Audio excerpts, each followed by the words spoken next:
Hello everyone, welcome to round table history. देखो बच्चे, आज की वीडियो में हम लोग बात करेंगे अपने क्लास 8 हिस्ट्री की, यानी कि हमारा जो पहला चैप्टर है व्हेन, वेयर एंड हाउ। हो सकता है कि किसी बुक में या आपकी जो स्कूल की बुक हो उसमें इस चैप्टर का नाम कुछ और हो, how, when and where something इस तरीके से, मतलब अजीब तरीके से नाम हो सकते हैं, थोड़े से नाम डिफरेंट हो सकते हैं, लेकिन जो थीम है ओवरऑल, कहने का मतलब ये है कि चैप्टर की जो थीम आपको जो समझानी है वो यही है कि किस तरीके से, जैसे हमारी जो हिस्ट्री है, अभी हम लोग जब क्लास 7th में थे तो हम लोगों ने पढ़ा था, हम लोग मेडिवल हिस्ट्री की बात कर रहे थे, है ना। उसमें हम लोग जो भी उस समय के जो भी एम्परर हुआ करते थे उनके बारे में हमने पढ़ा। लेकिन अब हम जो क्लास 8 में आ गए हैं तो अब हमारी जो पूरी की पूरी जो हिस्ट्री आप जब पढ़ोगे उसमें हमारा जो मेन थीम होगा वो हमारा होगा ब्रिटिशर्स के लिए, है ना। कि किस तरीके से ब्रिटिश जब हमारे इंडिया में आए तो कैसे पूरी की पूरी जो हमारा इंडियन सब कॉन्टिनेंट है वो कैसे बदल गया। ओके, और ये जो हिस्ट्री लिखी गई है, ये पर्टिकुलर जो हिस्ट्री है ना, ये भी ब्रिटिशर्स वालों ने ही लिखा है। तो हमें कहीं ना कहीं लगता है, यानी कि हम जब अपने चैप्टर को जब पढ़ेंगे तो हमें कहीं ना कहीं ये समझना होगा कि जो भी चीज़ें जो लिखी गई हैं वो जो हिस्टोरियंस थे वो कहीं ना कहीं बहुत ज़्यादा किसे बिलोंग करते थे, ब्रिटिश वाले लोगों से बिलोंग करते थे। तो हम लोग इसी चैप्टर में पढ़ने वाले हैं कि किस तरीके से जो हिस्ट्री है वो हम केवल एक पर्सपेक्टिव से नहीं देख सकते, हमें ना बहुत ज़्यादा चीज़ों को समझना होगा। ओके, तो इस चैप्टर में हम लोग यही सारी चीज़ें पढ़ेंगे कि कैसे हम केवल पहले हिस्ट्री को समझते थे कि नहीं नहीं देखो भाई, हमें ये डेट याद करने हैं, ये डेट याद करने हैं, ये डेट याद करने हैं, लेकिन हिस्ट्री केवल इतनी सी नहीं है। इन डेट्स के अलावा भी बहुत सारी ऐसी चीज़ें होती हैं जिन्हें हमें हिस्ट्री में पढ़ना होता है। तो ये चैप्टर हमारा वही चीज़ बताता है। ओके, फिर एक चीज़ और भी बताता है कि क्या हमें ज़रूरत है एक नई हिस्ट्री लिखने की, या फिर हम लोग जो पहले से हिस्ट्री पढ़ते चले आ रहे हैं केवल वही काफ़ी है। जैसे हमने पढ़ा कि देखो ये राजा है, इस राजा का जन्म कब हुआ, इसने लड़ाई कब लड़ी, इसकी जो है शादी कब हुई, क्या इतना ही ज़रूरी है? नहीं। अब ऐसी बात है, अगर कहीं भी अगर कोई एक रीज़न है, उस रीज़न को बनाने में क्या केवल राजा का योगदान है? नहीं, है ना। उसके आसपास के जो लोग हैं, जो कॉमन पीपल है, जो पीजेंट हैं, जो आर्टिशंस हैं, उनका भी तो बहुत बड़ा कंट्रीब्यूशन है। तो हम लोग यही चीज़ समझने वाले हैं कि किस तरीके से अब हम लोग को हिस्ट्री को पढ़ना है, या कोई भी अगर डिसीजन लिया गया किसी राजा के थ्रू या किसी ब्रिटिश ऑफिसर्स के थ्रू, तो उस डिसीजन का लोगों के ऊपर क्या प्रभाव पड़ा। मेरी बात समझ में आ रही है? तो बहुत अच्छे से समझ में आने वाला है। ठीक है, बढ़िया सा एक नोटबुक लेकर के बैठ जाना है, और ये जो भी पीडीएफ है आपको इसे डाउनलोड कर लेना है, देन आप इसका प्रिंट आउट भी निकाल करके इसे आराम से पढ़ सकते हो। बहुत सारी चीजें हम लोग देखेंगे, हम लोग हर एक टॉपिक को देखेंगे, टॉपिक के बेसिस पर हम लोग उसको ऑब्जेक्टिव क्वेश्चन, जितने भी तरीके के क्वेश्चन बन सकते हैं, यानी कि जो भी क्वेश्चन आपके एग्जाम में आ सकते हैं इस चैप्टर के रिगार्डिंग, हम लोग वो सारी चीजें देखने वाले। ओके, तो स्टार्ट करते हैं। सबसे पहले देखो हम लोग बात करते हैं इंट्रोडक्शन की। तो मैंने वही बताया कि हम लोग क्या पढ़ने वाले हैं कि this chapter explain how history is recorded, history कैसे रिकॉर्ड करी गई है, and why dates are important. और डेट जो है ना वो इंपॉर्टेंट क्यों है? देखो, डेट इंपॉर्टेंट होते हैं किसी भी चीजों को, अगर हम क्रोनोलॉजी अगर हम उसका समझे कि पहले क्या आया, उसके बाद क्या आएगा, उसके बाद क्या आएगा, तो इसलिए डेट्स थोड़े से इंपॉर्टेंट हो जाते हैं। लेकिन अब ये कह देना कि डेट्स ही केवल इंपॉर्टेंट है और पर्टिकुलर एक राजा ही केवल इंपॉर्टेंट है, ये सही चीज नहीं है। तो ध्यान से समझना, हो सकता है कि थोड़ा सा समय लगेगा लेकिन बहुत अच्छे से समझ में आने वाला है। तो प्लीज इसको समझो, क्योंकि हिस्ट्री है। कोशिश करेंगे हम आपको ऐसे बहुत सारे एग्जांपल्स देने की, आपकी डेली लाइफ से रिलेटेड, आपके अगल बगल चीजों से रिलेटेड बहुत सारे ऐसे एग्जांपल देने की कोशिश करेंगे जिससे थोड़ा सा ये जो चैप्टर जनरली बच्चों को लगता है कि ये एक्चुअल में ये है क्या चीज, तो मैंने जो बताया, ठीक है, फिर बहुत सारे एग्जांपल्स के थ्रू हम लोग समझेंगे, ठीक है ना। तो क्या होता है हिस्ट्री में, जनरली हम लोग क्या करते हैं, हम लोग पहले डेट को रिकॉर्ड करते हैं। डेट हमारे लिए इंपॉर्टेंट क्यों है? क्योंकि वो चीजों की टाइमलाइन को समझाते हैं कि देखो भाई पहले ऐसा हुआ, पहले ऐसा हुआ, देन उसके बाद ऐसा हो रहा है, ठीक है। It challenge the British classification of Indian history. एक बात और, यानी कि देखो क्या कह रहा है कि it challenges the British classification. British वालों ने ना हिस्ट्री को बड़े अजीब तरीके से बांटा था, ठीक है। पहले उन्होंने कहा कि देखो हिंदू हिस्ट्री, फिर मुस्लिम हिस्ट्री, फिर उसने कहा ब्रिटिश हिस्ट्री। ये भी चीज हम लोग आगे देखने वाले हैं। And emphasise looking beyond ruler to understand society, economy and culture, ठीक है। अच्छा, फिर केवल इतना ही नहीं, हमें केवल यही चीजें नहीं देखनी है, हमें देखना है कि हमें इस सोसाइटी, उस समय की जो सोसाइटी थी वो कैसी थी, वहाँ का इकोनॉमी कैसा था, और वहाँ का जो कल्चरल एस्पेक्ट्स था पर्टिकुलर उस रीजन का, वो भी किस तरीके से था, ठीक है। It highlights that history is not just about dates.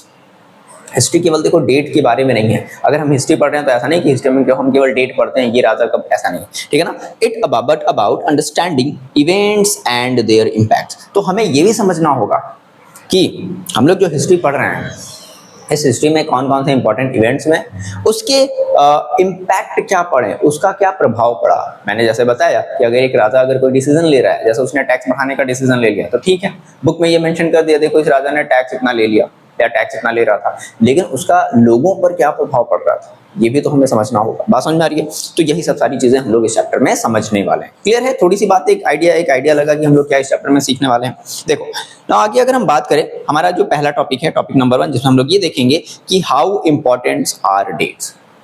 आखिर डेट हमारे लिए जो इंपॉर्टेंट है वो कैसे है, ठीक है। तो पहली चीज, अगर हम ओल्ड व्यू से देखें कि डेट्स हमारे लिए इंपॉर्टेंट क्यों हैं, तो डेट हमें ये बताता है कि बैटल्स कब हुए, या रूलर से रिलेटेड अगर हम चीजों की बात करें तो जनरली हमारे लिए डेट्स क्या हो जाते हैं, इंपॉर्टेंट हो जाते हैं। यानी कि ओल्ड व्यू की अगर हम हिसाब से बात करें तो रूलर्स, कौन राजा था, वो कब पैदा हुआ, उसका जो क्राउन है वो उसने क्राउन कब पहना, उसने लड़ाई कब लड़ी, तो इस वजह से ये हमारा ओल्ड व्यू है। ये डेट्स हमारे लिए इंपॉर्टेंट क्यों है, ये ओल्ड व्यू है, ठीक है।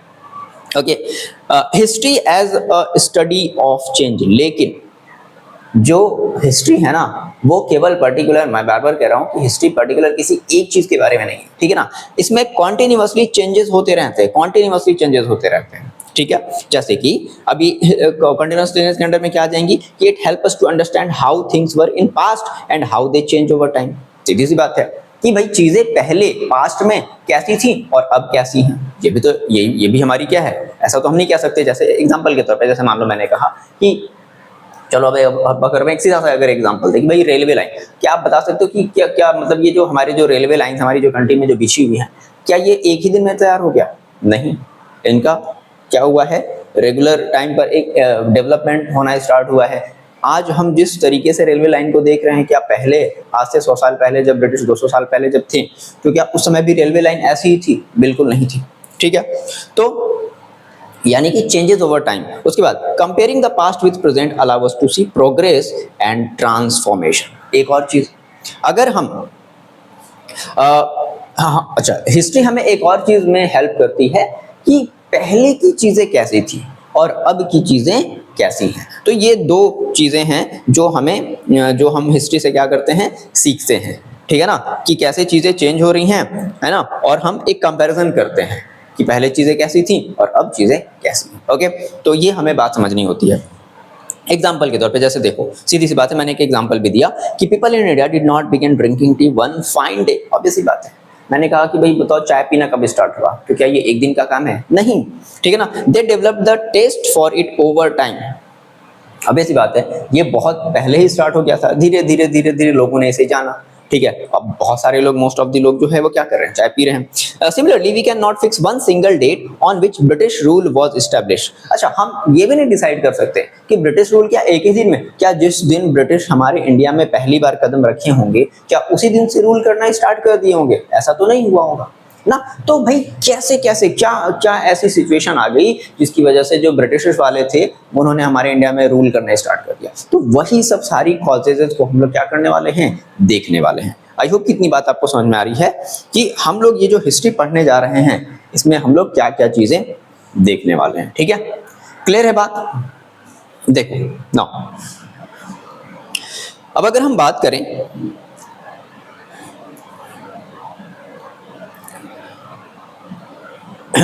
देखो, एक और चीज जैसे है, क्या है, ये छोटी सी हेडिंग है कि इंपीरियल परसेप्शंस इन हिस्टोरिकल रिप्रेजेंटेशन। देखो, जैसे इंपीरियल परसेप्शन, इंपीरियल का मतलब क्या हुआ, जैसे जो ब्रिटिश वाले आए, है ना, तो उन्होंने क्या किया ना, उन्होंने अपने आप को बढ़ा चढ़ा करके बताना स्टार्ट किया कि देखो हम बहुत ज़्यादा एजुकेटेड हैं, हम इंडिया के लोगों को सुधारने आए हैं, हम यहाँ पर एजुकेशन का रिवॉल्यूशन लाएंगे, ये लाएंगे वो लाएंगे, ठीक है, बहुत सारी चीज़ें, मतलब जो नेसेसरी नहीं भी हैं उन चीज़ों को भी उन्होंने क्या किया, बढ़ा चढ़ा करके बताया।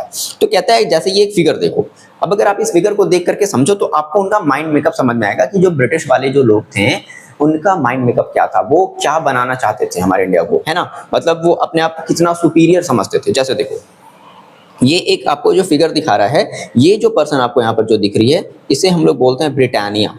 ये क्या चीज़ है? अच्छा ये बताओ, जैसे हम लोग अपने भारत को क्या कहते हैं, भारत माता कहते हैं, यानी कि हम लोग अपनी जैसे देखो ना, जैसे कुछ कंट्री ऐसी होती हैं जो अपने धरती को, अपने लैंड को एज अ मेल फिगर मानते हैं, और कुछ कंट्री ऐसी होती हैं जो अपनी धरती को, जो अपने लैंड को फीमेल फिगर मानती है। जैसे कि हम जो इंडियंस हैं, तो हम लोग इंडियंस जो हैं अपनी कंट्री को क्या मानते हैं, एज अ फीमेल फिगर मानते हैं। जैसे हम लोग भारत माता कहते हैं, दैट मीन्स फीमेल फिगर। इस तरीके से कुछ और कंट्री है जैसे कि अमेरिका है, जापान है, चाइना है, ये सब जो कंट्री है ना वो अपनी कंट्री को मेल फिगर मानते हैं। बात समझ में आ रही है? ठीक है। तो इसी तरीके से जो ब्रिटेन है वो अपनी कंट्री को एज अ फीमेल फिगर मानता था, तो उसने जिस तरीके से हम लोग अपनी कंट्री को भारत माता रिप्रेजेंट करते हैं, वैसे ही जो ब्रिटेन वाले हैं वो अपनी कंट्री को ब्रिटानिया के नाम से रेफरेंस देते थे।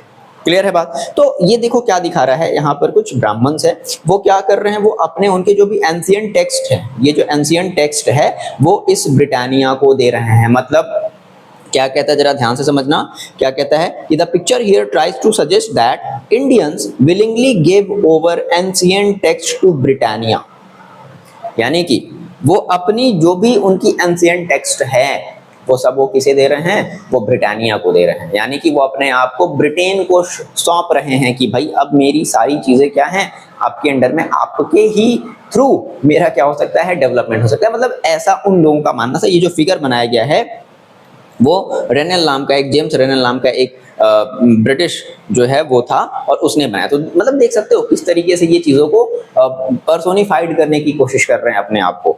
ठीक है। तो ब्रिटानिया जो है वो क्या है, एक फीमेल फिगर है। जिस तरीके से हमारी कंट्री का हम लोग जो मानते हैं वो भारत माता मानते हैं, वैसे ही ब्रिटेन वाले ब्रिटानिया कहते हैं। ठीक है।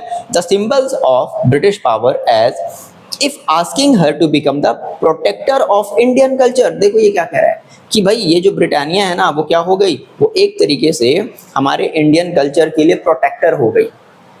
ठीक है। तो यही सब सारी चीजें हम लोग देखने वाले हैं कि क्या इनका जो पॉइंट ऑफ व्यू था, मतलब सारी चीजें गलत नहीं है, लेकिन इन्होंने जिस तरीके से चीजों को बढ़ा चढ़ा करके बताया, क्या वो सच में सही है? हम लोग यही चीजों को क्या करने वाले हैं, समझने वाले हैं। ठीक है। बात समझ में आ रही है? तो why history focused on dates. भाई हम हिस्ट्री पर जब फोकस करते हैं तो डेट्स हमारे इंपॉर्टेंट क्यों हो जाते हैं? इंपॉर्टेंट यहाँ से ये पहला आपका इंपॉर्टेंट क्वेश्चन बन जाता है, ये एक इंपॉर्टेंट क्वेश्चन बनता है। History was primarily about rulers. देखो डेट हमारे लिए इंपॉर्टेंट क्यों है, तो क्योंकि हम लोग बात करते हैं रूलर्स की, देयर रीजंस की, बैटल उन्होंने कैसे लड़ी और उनकी पॉलिसीज क्या क्या थी। ठीक है ना। तो पर इस वजह से डेट्स इंपॉर्टेंट हो जाते हैं। सीधी सी बात है कि डेट्स हमारे लिए इंपॉर्टेंट क्यों हैं, तो पर्टिकुलर किसी रूलर के लिए कब वो हुआ, उसके बाद उसका रीजन कैसा था, कितने टाइमलाइन तक था, बैटल उसने कौन कौन सी लड़ी, एंड उसकी पॉलिसीज क्या क्या थी, इस वजह से डेट्स क्या हो जाते हैं, इंपॉर्टेंट हो जाते हैं। क्लियर बात? अगर ये क्वेश्चन आता है कि हाउ इंपॉर्टेंट आर डेट या why history focused on dates, तो आप यहाँ से इसका आंसर दे सकते हो कि डेट्स पर बेसिकली जो है हिस्ट्री क्यों फोकस होती है, तो ये सब सारी बातें आप बता दो। क्लियर बात? अब आगे देखो, अब ये तो हो गया ओल्ड व्यू। अब एक मॉडर्न व्यू भी है जिसके थ्रू हम लोग अब ये समझेंगे कि नहीं केवल इतनी सी बात नहीं है, मैंने राजा के बारे में पढ़ लिया, राजा की मैंने पढ़ ली कि कितनी रानियां थी, उसकी शादी कब हुई थी, उसने कौन कौन सी लड़ाई करी थी, केवल इतनी हिस्ट्री नहीं है। तो क्या है भाई, मॉडर्न व्यू में हम लोग क्या देखेंगे, लिवलीहुड, लोग जो थे उस राजा के टाइमलाइन में, या जो भी मतलब अगर हम बात करें ब्रिटिश लोगों के टाइमलाइन में, तो उन लोगों का जीवन कैसा था। ठीक है। इकोनॉमी कैसी थी वहां की, ट्रेड कैसी थी, सिटी का डेवलपमेंट कैसा हुआ था, गवर्नेंस कैसी थी, और कल्चरल चेंजेस क्या क्या आए, ये सब सारी बातें हम लोग मॉडर्न व्यू के अंडर में देखते हैं। तो दो बातें, ओल्ड व्यू में हम लोग क्या देखते हैं, राजा और उसकी सारी बातें। ठीक है, वो हटा दो। अब हम लोग क्या देखने वाले, मॉडर्न व्यू में क्या देखने वाले हैं, बहुत सारी चीजें, यानी कि राजा से रिलेटेड जो भी लोग हैं, राजा ने अगर कोई डिसीजन लिया तो उसके बेसिस पर लोगों को पर जो आम जो लोग हैं, जो जनता है, उनके ऊपर क्या फर्क पड़ेगा। ठीक है ना, पीजेंट्स हैं, फार्मर्स हैं, उनके ऊपर क्या फर्क पड़ेगा, ये सब सारी बातें। अब देखो इससे रिलेटेड हमारे कुछ क्वेश्चंस मिल गए, यानी कि ये जो हमारा हाउ इंपॉर्टेंट आर डेट, यानी कि जो पहला जो टॉपिक है, ध्यान से मेरी बात सुनो, इसके बेसिस पर आपको क्या क्या क्वेश्चंस देखने को मिल सकते हैं, इंपॉर्टेंट है। पहला, why were historian in the past fascinated with dates. देखो फिर से वही बात, मैंने ये चीज पढ़ ली, तो क्यों भाई, क्योंकि रूलर्स के रिगार्डिंग जो है वो डेट इंपॉर्टेंट जाती है, कि regarding about rulers, battles and major political events, इन सब की वजह से जो डेट्स हैं वो इंपॉर्टेंट हो जाती हैं हिस्टोरियंस के लिए। ठीक है। Exact that help document when king was crowned, when Kings were crowned, Wars were fought and dynasty change, है ना। हमने देखा था कि पहले जो है वो मुगल था, फिर उसके बाद मुगल से पहले अगर हम बात करें दिल्ली सल्तनत था, दिल्ली, तो इस तरीके से कैसे डायनेस्टीज कैसे बदली। तो अगर हम डेट्स को अगर एक ऑर्डर में पढ़े ना, तो हमें ये बहुत ज्यादा हेल्प करती है कि ठीक है पहले ये था, देन उसके बाद ये, देन उसके बाद ये। तो बस आप यही रीजन अपने आंसर में मेंशन कर दोगे, आसान है। यहाँ तक बात समझ में आई कि भाई हिस्टोरियंस जो है वो डेट्स पर इतना फैसिनेट क्यों होते थे, है ना। डेट्स उनके लिए बहुत ज्यादा आकर्षक क्यों था, फैसिनेटेड मतलब आकर्षक क्यों था, वो डेट्स को इतना ज्यादा इंपॉर्टेंस क्यों देते थे। तो ये सब रीजन आप मेंशन कर दोगे। क्लियर है, आगे बढ़ते हैं। दूसरा देखो क्वेश्चन इसी के बेसिस पर आपका बन सकता है कि how does history help us to understand changes over time. History हमें कैसे हेल्प करती है। देखो तो सीधी सी बात है, जैसे कि मान लो मैं अगर हम कंपैरिजन करें कि आज के समय में क्या था और पहले के पास्ट के समय में क्या था, तो अगर हम कंपैरिजन करते हैं पास्ट का विद प्रेजेंट के साथ, तो helping us understand how societies, economies and culture have evolved. हम ये जो आज सोसाइटी देख रहे हैं, क्या आप कह सकते हो कि सर ये सोसाइटी आज ही एक दिन में बन गई होगी? नहीं, ये सोसाइटी एक दिन में नहीं बनी, है ना। हजारों साल लगे सोसाइटी को बनने में। लोग पहले आपको पता था कि लोग क्या थे, वंडरर थे, घूमते थे, जंगलों में घूमते थे, फिर वो छोटे छोटे गुफाओं में रहने लगे, फिर उसके बाद लोग एक जगह 10 लोग एक साथ रहने लगे, 20 लोग एक साथ रहने लगे। तो इस तरीके से करके क्या बनी, सोसाइटी बनी। तो इसलिए जब अगर हम समझना है कि भाई हिस्ट्री हमें कैसे अंडरस्टैंड करता है, मतलब हमें कैसे हेल्प करता है अंडरस्टैंड करने में कि चीजें कैसे बदली है, तो हम जब कंपैरिजन करेंगे तो हमें समझ में आएगा कि सोसाइटीज कैसी बनी है, पहले की सोसाइटीज कैसी, अब क्या है, ठीक है। इकोनॉमी कैसे बदला है, और कल्चरल जो कल्चर्स हैं हमारे यहाँ के, वो कैसे बनते चले आए हैं, ठीक है ना। तो इस वजह से क्या हो जाता है, हिस्ट्री हमें हेल्प करता है इन सब चीजों में। अच्छा, दूसरा देखो हमारा जो क्वेश्चन है, what is the significance of the comparing the past with the present in the historical studies. देखो सीधी वही बात है, अगर हम कंपैरिजन कर रहे हैं, इट मीन्स हमें क्या मिल रहा है, हम प्रोग्रेस को देख सकते हैं कि क्या अभी भी हम क्या वही तो नहीं है, क्या 100 साल पहले जिस जगह पर थे क्या अभी भी तो हम वही नहीं है। तो दैट मीन्स हम क्या कर सकते हैं, हम एनालाइज कर सकते हैं प्रोग्रेस को, पहली बात। दूसरी बात, आइडेंटिफाई पैटर्न ऑफ चेंज, किस तरीके से हमारे अंदर ये जो चेंजेस आई हैं, है ना, वो किस तरीके से आई हैं, ये हम आइडेंटिफाई कर सकते हैं। And understand the reason behind social, economic and political transformation. और ये जो आज हम लोग जो भी पॉलिटिक्स देख रहे हैं, या फिर जो भी हम लोग ये इकोनॉमी देख रहे हैं, या फिर जो भी हम हमारा जो समाज है हम ये आज देख रहे हैं, तो ये हमें हेल्प करता है। ठीक है, बात समझ में आ रही है, क्लियर है। एक और देखो हमारा क्वेश्चन है कि how does the given figure, यानी कि फर्स्ट, यानी कि ये वाला जो फिगर है, ये ऐसा भी होता है कभी कभी एक क्वेश्चन जैसे, या फिर ऑब्जेक्टिव क्वेश्चन भी बना करके दे सकता है कि ये जो फिगर है, ये फिगर आपको क्या बताने की कोशिश कर रहा है। देखो तो सीधी सी बात है, ये क्या बताता है, ये बताता है कि portrays Indian offering their ancient text to Britannia. Britannia मैंने क्या, मैंने बता दिया, फीमेल फिगर ऑफ ब्रिटेन है ना। जिस तरीके से हमारी भारत माता है, वहां की ब्रिटेन माता हो गई। Symbolising British rule as the protector of Indian, ये बात याद रखना, क्या ये सिंबलाइज कर रहा है कि ब्रिटिश जो रूल है as a protector of Indian knowledge.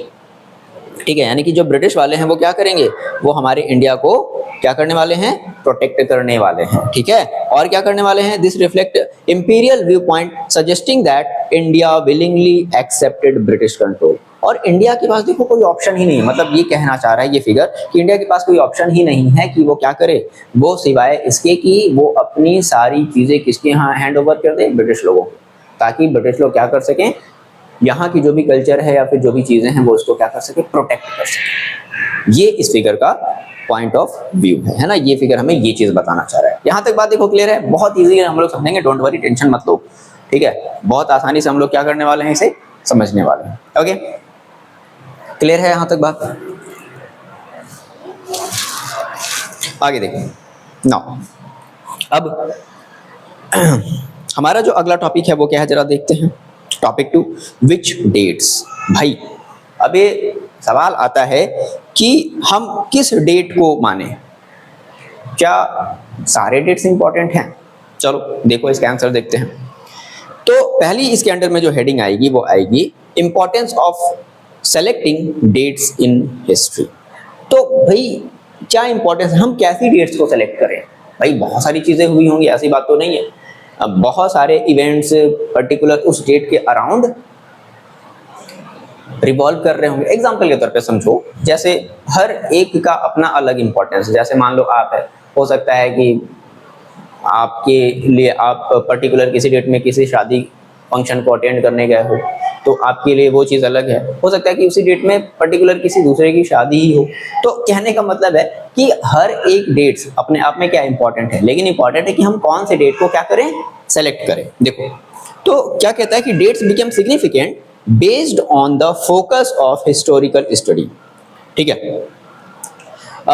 ठीक है, फिर से वही बात कह रहा है कि डेट्स हमारे लिए देखो क्या हो जाते हैं, सिग्निफिकेंट हो जाते हैं, क्योंकि ये हिस्टोरिकल स्टडी को क्या करता है, फोकस करता है। If the perspective of the history changes, याद रखना, अगर हम हिस्ट्री के पर्सपेक्टिव को अगर हम चेंज कर दें तो जो इंपॉर्टेंट डेट्स हैं वो भी बदल जाएंगी, सीधी सी बात है। बात समझ आ रही क्या? अगर हम ध्यान से सुनो इस बात को, ये बात क्या कह रहा है कि अगर हम पर्सपेक्टिव ही अपना बदल दे, हमने कहा कि नहीं हमें ब्रिटिश लोगों के बारे में पढ़ना ही नहीं है, तो फिर हम किसके बारे में पढ़ेंगे, ब्रिटिश के अंडर में वो जो लोग थे उनके ऊपर क्या क्या चीज़ें हुई, उन्होंने क्या क्या चीज़ें फेस करी, हम लोग फिर उन पर ज़्यादा फोकस करेंगे। कहने का मतलब ये है, that means the important date also changes. तो जो डेट हैं फिर वो भी क्या हो जाएंगी, वो भी फिर बदल जाएंगी। ओके नाउ अब अगर हम बात करें कि देखो भाई ब्रिटिश हिस्टोरियन का क्या अप्रोच था, ठीक है, आखिर वो किस डेट को सिलेक्ट करना चाहते थे। तो देखो क्या था ना कि जब ब्रिटिश इंडिया में आए तो पहले तो वो देखो याद रखना कि वो ट्रेड करने के लिए आए थे, व्यापार, जैसे एक व्यापारी होता है एक दुकानदार होता है, तो उस तरीके से जो ब्रिटिश वाले थे वो इस तरीके से हमारे इंडिया में आए थे। क्या करना था भाई, उन्हें व्यापार करना था। बट धीरे धीरे धीरे धीरे व्यापार करते करते करते उन्होंने चीज़ों पर कब्जा करना स्टार्ट कर लिया, और इस तरीके से वो पूरे इंडिया के क्या बन गए, एक तरीके से तो वो अपने आप को क्या कहते थे, वो अपने आप को कहते थे गवर्नर जनरल ऑफ इंडिया। क्या कहते थे, गवर्नर जनरल ऑफ इंडिया। ठीक है, तो इस तरीके से बहुत सारे गवर्नर, जैसे होता है ना कि भाई एक प्राइम, जैसे अगर हम अभी आज अपने इंडिया मॉडर्न इंडिया की बात करें तो प्राइम मिनिस्टर्स होते हैं, एक के बाद दूसरा, दूसरे के बाद तीसरा, चौथा, इस तरीके से होते हैं। तो उस तरीके से पहले गवर्नर जनरल चलते थे जो पूरे इंडिया पर क्या करते थे, एक तरीके से वो मानते थे कि जो गवर्नर, जैसे आज के समय में प्राइम मिनिस्टर है, उस समय में पूरे इंडिया के लिए क्या होते थे, गवर्नर जनरल होते थे। ठीक है, हिस्ट्री वॉज, तो क्या होता था ना कि जो ब्रिटिश हिस्टोरियन थे वो अपना सारा का सारा फोकस किसके ऊपर रखते थे, गवर्नर जनरल के ऊपर रखते थे कि उन्होंने क्या क्या पॉलिसीज लाई, देखो उस पॉलिसी से क्या क्या लोगों को फायदे हो रहे हैं, उससे क्या नुकसान हो रहा है वो ये बताने की कोशिश नहीं करते थे, बस क्या क्या फायदे हो रहे हैं वो ये बताने की कोशिश करते थे। ठीक है, तो गवर्नर जनरल इंडिया पर वो सारी की सारी हिस्ट्री क्या थी, उनकी फोकस थी। ये सब ब्रिटिश हिस्टोरियन अप्रोच है, याद रखना। कौन से हम लोग किसके अंडर में पढ़ रहे हैं, ब्रिटिश हिस्टोरियन अप्रोच के अंडर में सब सारी चीजें हम लोग पढ़ रहे हैं। History was structured around British administrator. देखो क्या है, जो हिस्ट्री है ना वो पूरी की पूरी हिस्ट्री किसके अराउंड स्ट्रक्चर है, ब्रिटिश एडमिनिस्ट्रेटर के अंडर में के सराउंडिंग स्ट्रक्चर्ड है। स्टार्टेड विद वॉरेन हेस्टिंग, यानी कि ये जो वॉरेन हेस्टिंग था, नाम याद रखना ये बहुत इंपॉर्टेंट हो जाता है, ये था फर्स्ट गवर्नर जनरल। ये कौन था, यानी कि जो फर्स्ट गवर्नर जनरल बना उसका नाम क्या था, वॉरेन हेस्टिंग। और इस तरीके से बहुत सारे फिर गवर्नर जनरल आते गए, जैसे कि वेलेस्ली था, डलहौजी था, कैनिंग था, कर्जन था। ठीक है, इस तरीके से बहुत सारे गवर्नर जनरल्स बनते चले गए। और जो लास्ट गवर्नर जनरल था, ठीक है, वो क्या था, लॉर्ड माउंटबेटन। क्या था, लॉर्ड माउंटबेटन। बात समझ आ रही है। फिर बाद में ये अब गवर्नर जनरल ना बोल करके अपने आप को वायसराय बोलते थे। ठीक है, वो हम लोग आगे भी समझेंगे, फिर हम लोग जब आगे पढ़ेंगे ना तो हम लोग यही सब के बारे में तो पढ़ना है। तो कहने का मतलब ये है कि अगर हम ब्रिटिश हिस्टोरियन अप्रोच से बात करें तो ब्रिटिश हिस्टोरियंस जो थे, यानी कि जो हिस्ट्री लिखने वाले जिनको हम लोग हिस्टोरियन बोलते हैं, उनका जो पॉइंट था वो ब्रिटिश ऑफिशियल्स के अराउंड घूमता था कि देखो ब्रिटिश जो हमारे गवर्नर जनरल है वो इंडिया के लोगों के लिए ये कर रहे हैं, ये कर रहे हैं, ऐसा कर रहे हैं, वैसा कर रहे हैं। बात समझ में आ रही ना। तो that is history was structure around the British administrator, started with the Warren Hastings जो कि फर्स्ट गवर्नर जनरल था, और एंडिंग विद लॉर्ड माउंटबेटन। ये चीज। अच्छा, सम अदर्स, जैसे ये सब मैंने बता दिया कि और भी गवर्नर जनरल के नाम क्या बता सकते हो क्या, हाँ तो देखो भाई ये भी हमारे अदर गवर्नर जनरल हैं। There policies and achievements marked historical chapters. ठीक है, यानी कि मैंने कहा ना कि सारी की सारी बातें, चैप्टर स्टार्टिंग भी इन्हीं से होंगी और चैप्टर की एंडिंग भी ब्रिटिश के जो हिस्टोरियंस थे वो भी इन्हीं से करेंगे। ठीक है, तो ये इनका क्या था, ब्रिटिश अप्रोच थी हिस्ट्री की।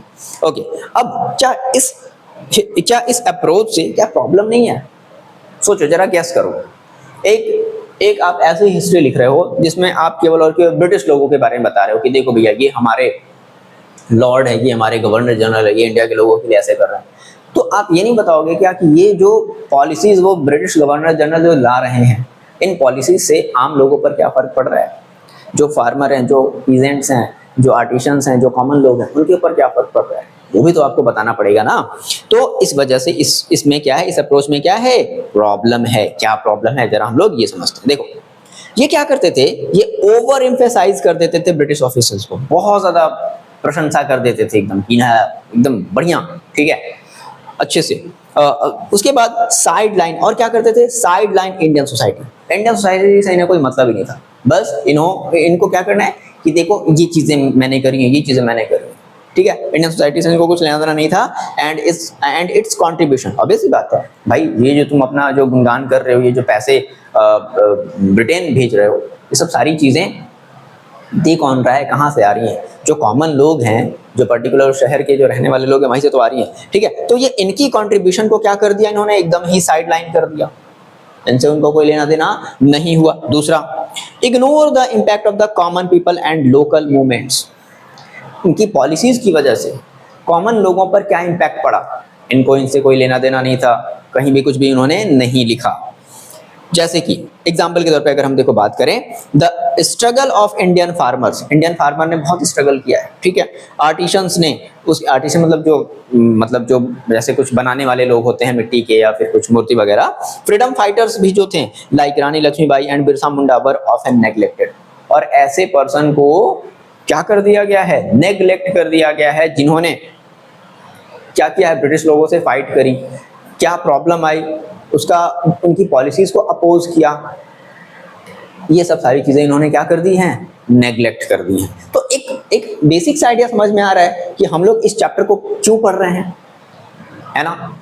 ये इसलिए कि केवल और केवल हमें जो चीजें ब्रिटिश ने जो ऑफिशियली लिख करके दी कि देखो भाई ये हमारे लॉर्ड है, ये वायसराय है, ये गवर्नर जनरल है, केवल वही हिस्ट्री नहीं है, इनके अलावा भी हिस्ट्री है जो कि हमें समझनी होगी।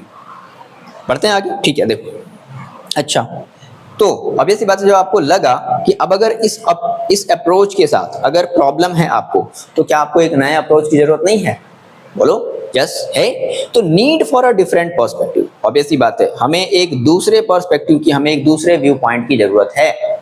तो इस पर्सपेक्टिव में हम लोग देखो क्या करेंगे, history should include diverse group. जब हम एक नए अप्रोच को लेकर के आएंगे तो हमें यह समझना होगा जितने भी तरीके के ग्रुप्स थे, डाइवर्स ग्रुप की अगर हम बात करें, सोसाइटीज, वो चाहे कास्ट, चाहे जिस भी बेसिस पर आप कह लो, तो हमें उन सब को क्या करना पड़ेगा, इंक्लूड करना पड़ेगा, पहली बात। दूसरी बात, ठीक है, activities in the Indian society में हमें उसे इंक्लूड करना पड़ेगा। दूसरी बात, should not be limited to British governor generals lives. केवल और केवल ब्रिटिश गवर्नर जनरल्स की जो जिंदगी आपने जो हमें बताई है, केवल हम उसके सराउंड्स नहीं घूमेंगे, हमें और भी बहुत सारी चीजें समझनी पड़ेंगी, देखनी पड़ेंगी। तीसरी चीज, रिक्वायर अ न्यू फॉर्मेट, एक नया फॉर्मेट की जरूरत है, where different events and contributions are highlighted. हमें केवल ये नहीं पढ़ना है कि आपने कौन सी पॉलिसी बनाई और इसका लोगों पर क्या फायदा क्या हुआ, केवल फायदा नहीं है, कोई जरूरी नहीं कि हमेशा ऐसी बात देखो नहीं है कि अगर आप किसी पॉलिसी बना रहे हो तो हमेशा लोगों को फायदा हो, और ब्रिटिश वालों के लिए, ब्रिटिश लोग जो पॉलिसी बनाए उनसे लोगों को फायदा हो, ऐसा तो पॉसिबल ही नहीं है, ठीक है। तो हमें एक नया फॉर्मेट बनाना पड़ेगा जिसमें हम डिफरेंट इवेंट्स को क्या करें, मेंशन करें, एंड वहां का जो कंट्रीब्यूशन था उसको हम क्या करें, हाईलाइट करें कि लोगों ने क्या कंट्रीब्यूशन दिया है, पर्टिकुलर जो ब्रिटिश के खिलाफ जो उन्होंने जो रेजिस्टेंस क्रिएट किया। तो हमें वो सब सारी चीजें एक नए डिफरेंट पर्सपेक्टिव की क्या है, जरूरत है। तो डिफरेंट पर्सपेक्टिव में क्या समझ में आ रहा है बात, ये बात समझ में आई आपको। उसके बाद स्ट्रक्चरिंग हिस्ट्री इन चैप्टर्स, और देखो हम क्या कर सकते हैं, chapters provided coherence and structure to the history, it focused only on the British rulers, Indian history remain overlook. मतलब क्या कह रहा है कि देखो ये जो है ना कि अगर हम स्ट्रक्चरिंग हिस्ट्री अगर चैप्टर्स की बात करें, तो जो चैप्टर्स बनाए भी गए हैं हिस्ट्री में वो केवल और केवल ब्रिटिश रूलर्स के लिए बनाए गए हैं। इंडियन हिस्ट्री में इंडियन हिस्ट्री मतलब वही चीज़ है, फिर से देखो वही चीज़ आ गई है कि जो इंडियन की जो हिस्ट्री, बाकी इनके अलावा जो इंडियन जो हिस्ट्री है वो क्या कर ली गई है, नॉर्मल लोगों की अगर हम बात करें, ठीक है, तो वो चीज़ नहीं ऐड करी गई है। और revise format would introduce new important dates and perspective. तो इसलिए हमें क्या जरूरत है, इसलिए हमें एक नए पैटर्न की या एक नए पर्सपेक्टिव की क्या है, एक नए फॉर्मेट की क्या है, जरूरत है। ओके, ठीक है। अब देखो, अब ये जो हमारा टॉपिक था कि विच डेट्स, कौन से डेट इंपॉर्टेंट है। इसके बेसिस पर देखो कैसे क्वेश्चन बन सकते हैं, जरा समझते हैं। पहला क्वेश्चन है, why do certain dates become important in history. कह रहा है कि कुछ डेट्स हिस्ट्री में इंपॉर्टेंट क्यों हो जाते हैं। देखो तो सीधी सी बात है, because they are linked to significant events और पर्सनालिटीज। क्यों इंपॉर्टेंट हैं, क्या क्यों इंपॉर्टेंट हो जाते हैं, क्योंकि वो जो डेट्स हैं वो पर्टिकुलर किसी फेमस पर्सनालिटी से क्या है, रिलेटेड है। ओके और क्या हो सकता है, the importance of dates depends on the focus on the historical study, focus of historical study. If the focus changes, सीधी सी बात हमने पढ़ी हुई है कि अगर हम फोकस को चेंज करेंगे तो डेट्स भी क्या हो जाएंगी, बदल जाएंगी, सीधी सी बात है। ओके तो सर्टेन डेट्स इंपॉर्टेंट क्यों हो जाते हैं, क्योंकि वो जो सर्टेन डेट्स हैं वो पर्टिकुलर किसी फेमस पर्सनालिटी से या किसी फेमस इवेंट से जुड़ी हुई होती हैं।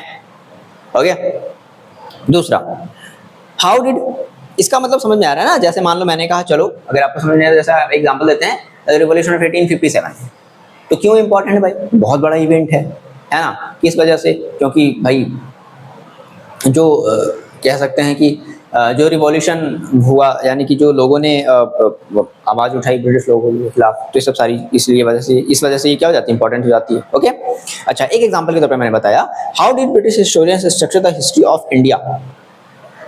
ब्रिटिश हिस्टोरियंस जो थे उन्होंने इंडिया की हिस्ट्री को कैसे स्ट्रक्चर किया, तो उन्होंने देखो क्या स्ट्रक्चर किया, उन्होंने अपनी जो हिस्ट्री है वो केवल और केवल किसके अराउंड बनाई, ब्रिटिश गवर्नर के अराउंड बनाई, ठीक है ना, ब्रिटिश गवर्नर के अराउंड बनाई, जनरल्स के अराउंड बनाई, एंड या फिर वायसराय, वायसराय मतलब गवर्नर को हम लोग बाद में वायसराय बोल दिए, वायसराय के अंडर में उनकी केवल और केवल पूरी की पूरी हिस्ट्री क्या होती थी, चलती थी। They focused on their policies, वो केवल और केवल उनकी पॉलिसी को क्या करते थे, फोकस करते थे। अचीवमेंट्स उनकी क्या थी, उसको फोकस करते थे, ठीक है। एंड एडमिनिस्ट्रेटिव चेंजेस क्या क्या उन्होंने लाई, वो फोकस करते थे, ignoring the other aspects of Indian society. और उस समय की जो भी इंडिया की सोसाइटी थी, या जो भी उस समय इंडिया की जो भी प्रॉब्लम थी, वो सब उसको कह सकते हो कवर नहीं करते थे, या फिर उनको इतना इंपॉर्टेंस नहीं देते थे, ठीक है। तो ये ब्रिटिश हिस्टोरियन ने इस तरीके से इंडिया की हिस्ट्री को क्या किया, स्ट्रक्चर किया। Which British governor general rule mark the beginning of the historical narrative written by the British historians. तो देखो कह रहा है कि which British governor general rule mark the beginning of the historical narrative written by the British historian. तो किस governor general, यानी कि किस गवर्नर जनरल, तो पहले जो गवर्नर जनरल थे कौन थे, इसका नाम क्या था, ठीक है, तो वॉरेन हेस्टिंग्स। वॉरेन हेस्टिंग क्या थे, पहले गवर्नर जनरल थे। तो इनके थ्रू जो है ब्रिटिश हिस्टोरियन ने अपने नैरेटिव्स बनाने, नैरेटिव मतलब कि जिस बेसिस पर वो जो चीज दिखाना चाहते हैं लोगों को कि देखो ये गवर्नर जनरल है तो ये आपके लिए बहुत अच्छा काम करेंगे, दैट इज नैरेटिव, ठीक है। तो उनके बेसिस पर उन्होंने क्या किया, पहले जो गवर्नर जनरल थे उसके बेसिस पर ब्रिटिश हिस्टोरियंस ने अपने नैरेटिव्स बनाने स्टार्ट किए। नाम इसमें आपको याद रखना है बस।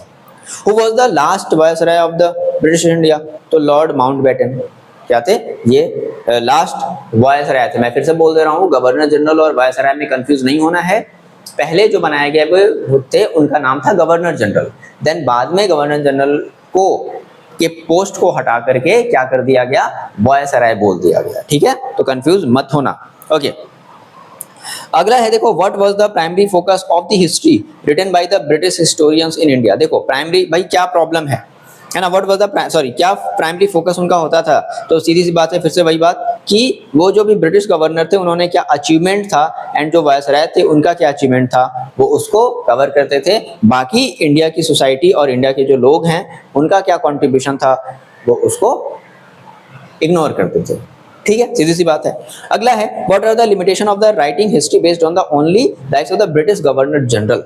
क्या प्रॉब्लम है या क्या लिमिटेशन है अगर हम लिखते हैं केवल और केवल अगर हिस्ट्री इंडियन जो हमारे उस समय के जो ब्रिटिश गवर्नर जनरल थे, अगर हम केवल उनकी अगर हिस्ट्री लिखें तो इससे कोई प्रॉब्लम है क्या? ऑब्वियस ही बात है, बहुत ज्यादा प्रॉब्लम है। क्या देखो, this approach ignore the contribution of the Indian society. पहली चीज, इंडियन सोसाइटी ने क्या कंट्रीब्यूशन दिया, ठीक है, इसको उन्होंने क्या कर दिया, इग्नोर कर दिया।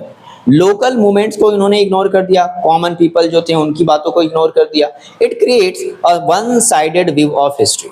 तो इसने क्या किया, इन्होंने क्या किया, जो ब्रिटिश हिस्टोरियंस हैं इन्होंने क्या किया, इन्होंने वन साइडेड हिस्ट्री को क्या किया है, बनाया है, that only highlights British rule, जो केवल और केवल क्या हाईलाइट करता है, ब्रिटिश रूल को हाईलाइट करता है, were neglecting the struggles, resistance and achievements of the Indians. और ये सब सारी चीजें वो क्या कर रहे हैं, नेग्लेक्ट कर रहे हैं, सीधी सी बात है, ठीक है, समझ में आ रही बात।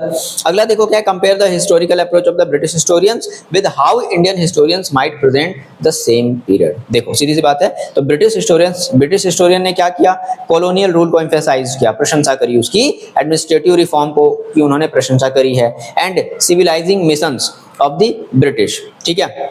Indian historians focus more on resistance. लेकिन अगर हम अगर इंडियन हिस्टोरियन की बात करें, जो हमारे इंडियन जो हिस्टोरियंस हैं, यानी कि जो इंडिया के जो लोग थे, जो इंडिया के लोग जिस तरीके से हिस्ट्री को देखना चाहते थे, उन्होंने क्या मेंशन किया, उन्होंने रेजिस्टेंस पर ज्यादा फोकस किया कि देखो इंडिया के लोग कैसे स्ट्रगल कर रहे हैं, नेशनलिज्म पर ज्यादा फोकस किया कि भाई ये भारत हमारा देश है, ठीक है, यहाँ पर हम केवल रूल करेंगे, and economic and social impact of British policy on India. और ब्रिटिश वालों, देखो ब्रिटिश के हिस्टोरियंस क्या करते थे, ठीक है, देखो ये पॉलिसी है और देखो इस पॉलिसी से कितना फायदा होगा लोगों को, ये ब्रिटिश हिस्टोरियन करते थे। इंडियन हिस्टोरियन क्या करते थे कि देखो ये ब्रिटिश पॉलिसी है और इस ब्रिटिश पॉलिसी से क्या नुकसान है इंडियंस को, बात समझ में आ रही ना। तो इस तरीके से हिस्ट्री का जो पर्सपेक्टिव है वो ब्रिटिश हिस्टोरियन का अपना पर्सपेक्टिव अलग था, देखने का नजरिया अलग था, और इंडियन हिस्टोरियन का नजरिया अलग था। क्या था वो आपने देखा, ओके, बात समझ में आ रही है। ये हमारा था टॉपिक नंबर 2। बात करते हैं टॉपिक नंबर 3 की, हाउ डू वी पीरियोडाइज। अब हम हिस्ट्री को पीरियोडाइज कैसे करें, कैसे इसको पार्ट पार्ट में बांटे कि पहले क्या हुआ, फिर क्या हुआ, अब क्या हो रहा है, हम इसे कैसे बांटे। तो देखो, तो एक हिस्टोरियन है जेम्स मिल, नाम याद रखना बहुत इंपॉर्टेंट है, जेम्स मिल। तो जेम्स मिल ने क्या किया, हिस्ट्री को डिवाइड करने का जिम्मा लिया।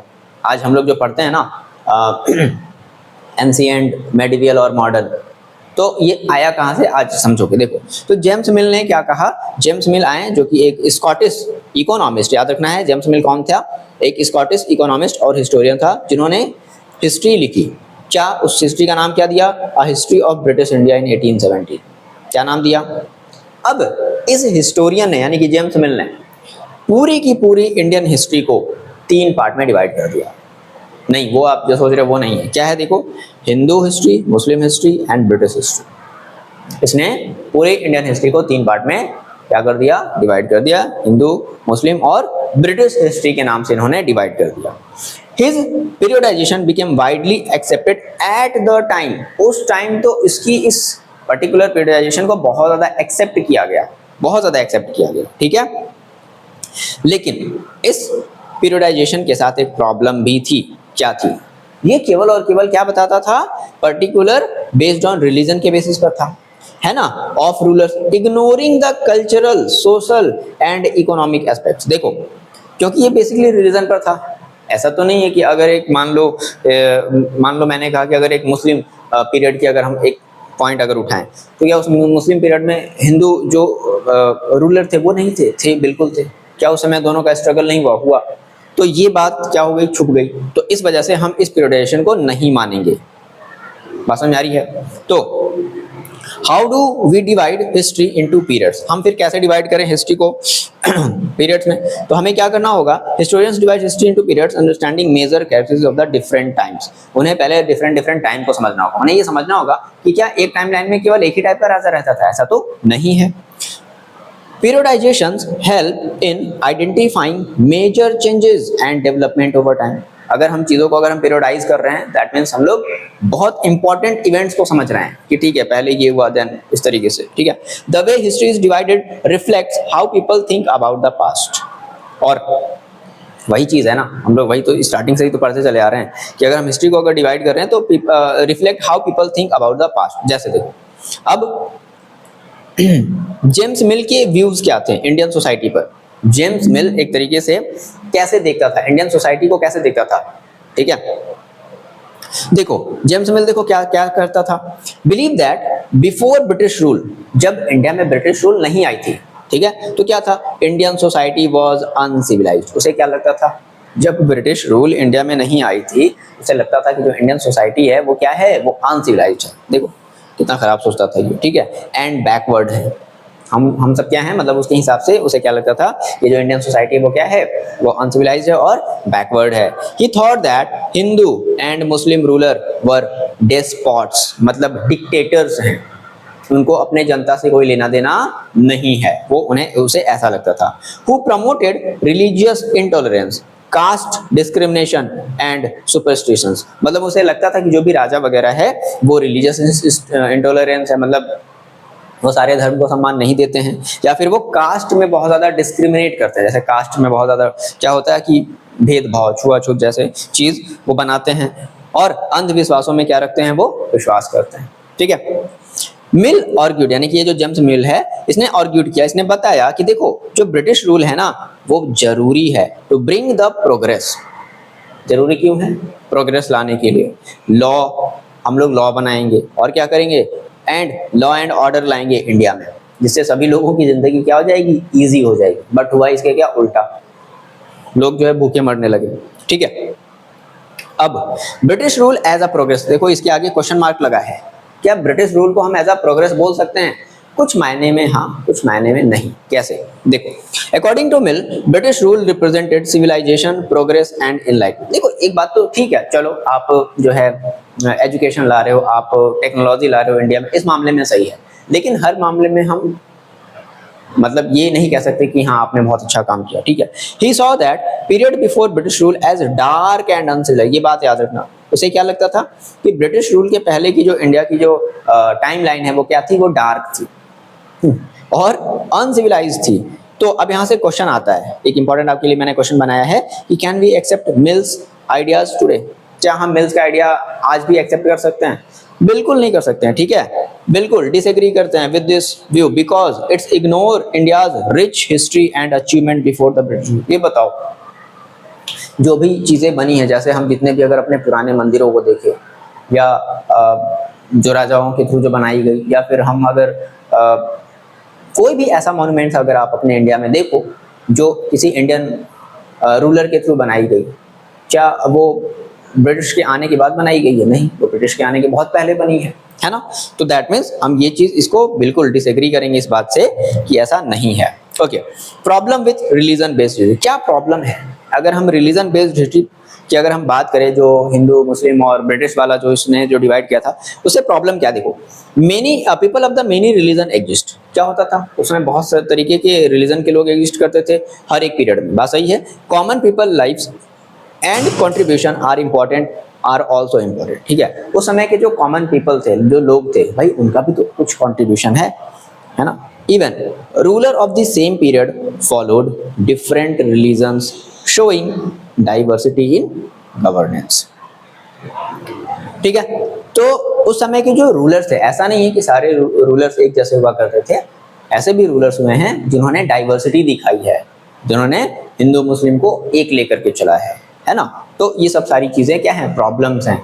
किसके अंडर में? जो जेम्स मिल ने जो क्लासिफाई किया हिस्ट्री को, उस हिस्ट्री में प्रॉब्लम है। बात समझ आ रही है? अच्छा, तो भाई अब इसका अल्टरनेटिव हमें क्या देना चाहिए? क्या हम कोई और भी हिस्ट्री का पर्सपेक्टिव बना सकते हैं, या हम लोग हिस्ट्री को और भी किस तरीके से पीरियडाइज कर सकते हैं? बिल्कुल कर सकते हैं। तो 3 नाम याद रखने हैं, एंशिएंट, मेडिवियल और मॉडर्न। किसके जगह पर? इंस्टेड ऑफ हिंदू मुस्लिम और ब्रिटिश, तो इसकी जगह पर हम लोग ये नाम रख लेते हैं।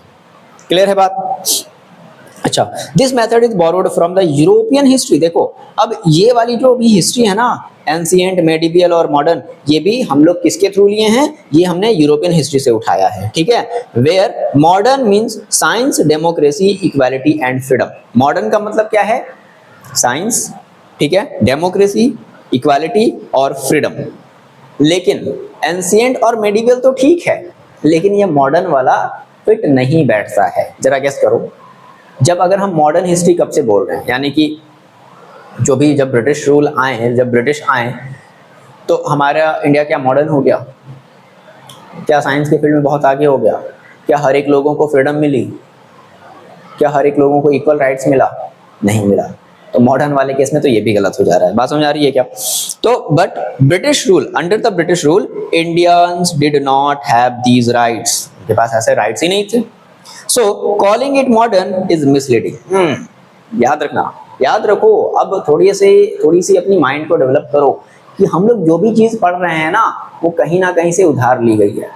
हम लोगों को ये दिखाया जा रहा है कि नहीं देखो इस तरीके से सोचो, मॉडर्न है भाई। मॉडर्न कैसे? मॉडर्न मतलब क्या?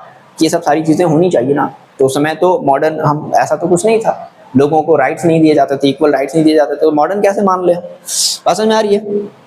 ठीक है। अब देखो कॉलोनियल पीरियड, ठीक है, तो देखो इसके बेसिस पे भी क्वेश्चन है, बट फिलहाल कॉलोनियल पीरियड का मतलब देखो, कॉलोनियल पीरियड का मतलब वही होता है कि पर्टिकुलर कोई दूसरे देश का कोई पर्टिकुलर पर्सन आए और अपने पर्टिकुलर हमारे देश को क्या कर ले, कंट्रोल कर ले। तो हमारी जो कंट्री है वो उसके लिए एज अ कॉलोनी की तरह काम करती है। तो कॉलोनियल पीरियड का मतलब क्या हुआ? तो हम मॉडर्न की जगह क्या बोल सकते हैं? कॉलोनियल पीरियड बोल सकते हैं। Many student prefer calling British rule the colonial period instead of modern. ये बात सही है, देखो है कि नहीं? अगर हम मॉडर्न ना बोल करके क्या बोल दें, कॉलोनियल बोल दें, ये ज्यादा अच्छा रहेगा। हाँ, फिर जब हमें आजादी मिल गई तो उसके बाद से फिर हम लोग क्या बोल सकते हैं, मॉडर्न हिस्ट्री बोल सकते हैं। तो इस तरीके से कह सकते हैं कि हम लोग 4 पार्ट में हिस्ट्री को डिवाइड कर दे रहे हैं, है ना। कॉलोनियल, और कॉलोनियल के बाद क्या आएगा, फिर मॉडर्न आएगा। ठीक है, तो याद रखना। यानी कि कॉलोनियल रूल का मतलब क्या होता है कि इंडिया यानी कि पर्टिकुलर कोई भी एक region controlled and exploited by the British, not progressing freely. Exploit करना है, दैट इज वो उसकी कॉलोनी है, एक्सप्लॉइट करना है उसका। जब मन किया वहां से यहाँ से सामान अपने ब्रिटेन को भेज देगा, जब मन किया यहाँ से लोगों को बंधक बना करके ब्रिटेन को भेज देगा, दैट इज कॉलोनियल। तो हम लोग क्या थे, उनकी कॉलोनी थे। ठीक है ना। तो exploited by British, not progressing freely. True modernity with freedom and democracy come only after independence. तो अब अगर हम आपसे कहें कि अब आप बताओ, कमेंट करो नीचे कि आप इंडिया की हिस्ट्री को कितने पार्ट में बांटना चाहोगे। हिंट मैंने दे दिया है। ठीक है, चलो देखते हैं कितने बच्चों के कमेंट आते हैं। अब देखो इस टॉपिक से रिलेटेड हमारे कुछ क्वेश्चंस हैं। क्या है भाई क्वेश्चंस? हु वाज जेम्स मिल? एक स्कॉटिश इकोनॉमिस्ट था और हिस्टोरियन था जिसने हिस्ट्री ऑफ ब्रिटिश इंडिया लिखी इन 1817। ठीक है। How did James mill divide Indian history? तो 3 तरीके से, Hindu, Muslim and British. What is the main problem with mills way of periodisation? क्योंकि इसमें क्या था, based on the rulers religions ignoring the cultural, social and economic diversity. ये सब वो इग्नोर कर रहा था, ये सब को ऐड ही नहीं कर रहा था। Why do historian divide history into different periods? क्योंकि अंडरस्टैंड द मेजर कैरेक्टरिस्टिक्स। ठीक है, कि हर एक टाइमलाइन में क्या क्या इंपॉर्टेंट चीजें हुई, इस चीज को समझने के लिए क्या हुआ, हिस्टोरियंस ने इंडियन हिस्ट्री को डिफरेंट पीरियड्स में डिवाइड कर दिया। तो वही है, to understand major characteristics and changes of the different time. अगला है, what do periods in history represent? ठीक है भाई, पीरियड्स का हिस्ट्री में क्या मतलब होता है? तो periods represent important changes and development over times. ठीक है। How do periodisation reflect our understanding of the past? देखो सीधी सी बात है, it interpret history and what we consider important about the different era. क्योंकि भाई डिफरेंट ईरा है ना, ऐसा तो नहीं है कि आप सारे ईरा एक जैसे चल रहे हैं, है ना। तो इस वजह से हम क्या करते हैं, इसको पीरियड्स में बांट देते हैं। What did James mill think about the Indian society before British rule? क्या था? अनसिविलाइज्ड एंड क्या था, जो इंडिया है मतलब उसकी जो हिस्ट्री वो डार्क थी बिफोर अराइविंग ब्रिटिश, ऐसा उनका मानना था। तो Indian society was uncivilised and backward था, ये जेम्स मिल के अकॉर्डिंग ऐसा हमारे इंडिया था। How did mill describe Hindu and Muslim rulers? कैसा था? डेस्पोट्स था। डेस्पोट्स का मतलब डिक्टेटर। डिक्टेटर मतलब कि उसको जनता के अच्छे कामों से कोई लेना देना नहीं था, तो that is called dictator. And believe that they promoted religious intolerance and superstitions, है ना। वो मतलब वो धार्मिक, मतलब एक तरीके से केवल अपने ही धर्म के लोग ने, तो ये सब सारी चीजें प्रॉब्लम थी किसके, मिल्स के हिस्ट्री पर्सपेक्टिव में। Why did mill believe British rule was necessary for India? उसे लगता था कि हम लोग जो हैं यानी कि जो ब्रिटिश लोग हैं वो क्या कर सकते हैं, प्रोग्रेस ला सकते हैं, लॉ एंड ऑर्डर ला सकते हैं, कहाँ पर, अपने इंडिया में। ठीक है। Why do historians prefer calling British rule as the colonial period? Obvious सी बात है, क्यों? क्योंकि जो ब्रिटिश रूल थी वो पूरे इंडिया पर गवर्न कर रही थी और वहां क्या कर रही थी, सारी की सारी जो भी मटेरियल थे या जो भी रिसोर्सेज थे वो उन पर क्या कर रही थी, कंट्रोल कर रही थी, एंड एक्सप्लॉइटिंग दी कंट्री। इस वजह से जो ब्रिटिश पीरियड है हम उसको कॉलोनियल पीरियड के नाम से भी जान सकते हैं। नाम याद रखना बहुत इंपॉर्टेंट है ये।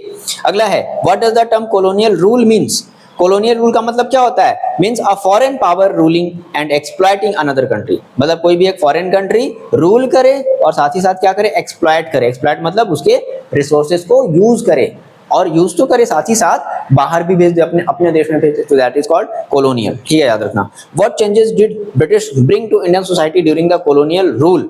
देखो हाँ ठीक है, ये मान सकते हैं, चलो आपने एजुकेशन लाया, आपने लॉ बहुत सारे चेंजेस किए, जैसे सती प्रथा वगैरह, सब सारी लॉ उन्होंने चेंज की, इकोनॉमी एंड पॉलिटिकल सिस्टम को उन्होंने सुधारा।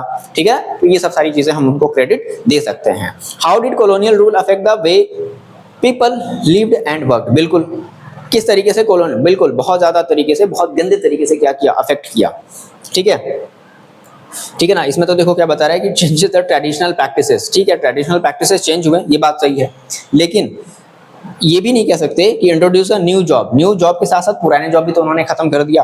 And systems and control the local industry. हाँ, लोकल इंडस्ट्री को उन्होंने जब कंट्रोल करना स्टार्ट किया तो फिर जो जॉब वाली प्रॉब्लम फिर यहाँ से लोगों में आने लगी। ओके, देखो इसके बेसिस पर मैंने मल्टीपल चॉइस क्वेश्चन दिए हैं, आप इनको कोशिश करो, लगाओ। वीडियो को पॉज करो और पॉज करके या फिर पीडीएफ डाउनलोड कर लो और लगाओ। ठीक है, बात समझ में आ रही है? ट्रू फॉल्स है, ये सब आप लोग कर लोगे, सब आप लोग कर लोगे, कोई भी दिक्कत नहीं है, क्योंकि मैंने जो भी चीजें पढ़ी ये सब सारे क्वेश्चन उसी के पैराग्राफ के बेसिस पर हैं। ओके, चलो अब हमारा टॉपिक नंबर 4, लास्ट टॉपिक। अब हम ये जो सब जो चीजें जान रहे हैं, ब्रिटिश ने ये किया, इंडियन हिस्ट्री ने ऐसा लिखा, ब्रिटिश हिस्टोरियन ने ऐसा लिखा, कैसे जान रहे हैं? How do we know, question mark, कैसे जान रहे हैं भाई? आखिर ये सब सारी चीजें हम लोग कैसे जान रहे हैं?